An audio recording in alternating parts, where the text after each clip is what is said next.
அனைவருக்கும் ஆங்கில புத்தாண்டு நல்வாழ்த்துக்கள். 2024 முதல் நாளில் நம்ம அடியெடுத்து வைத்திருக்கோம். இந்த ஆண்டு அங்காளனுடைய பக்தர்கள் அனைவருக்கும் ஒரு நல்லபடியான ஒரு ஆண்டாக அமைய வாழ்த்துகிறோம். நல்ல ஆரோக்கியமும் கல்வியும் தொழிலும் அனைவருக்கும் இந்த அங்காள பரமேஸ்வரி அமைத்து தருவாங்க.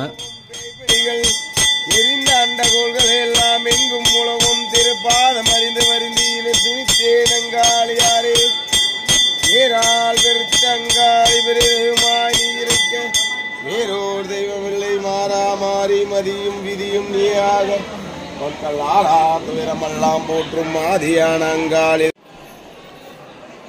இன்று காலை திருக்கோயில் நடை திறக்கப்பட்டது. மூலவர் அங்காளவனுக்கும் அதேபோன்று உற்சவர் அங்காள பரமேஸ்வருக்கும் சிறப்பு அலங்காரம் செய்யப்பட்டு சிறப்பு பூஜைகளும் நடைபெற்றன. இந்த பூஜையின் போது பக்தர்கள் இந்த ஆண்டு சிறப்பாக அமைய வேண்டும் என வேண்டிக் கொண்டனர்.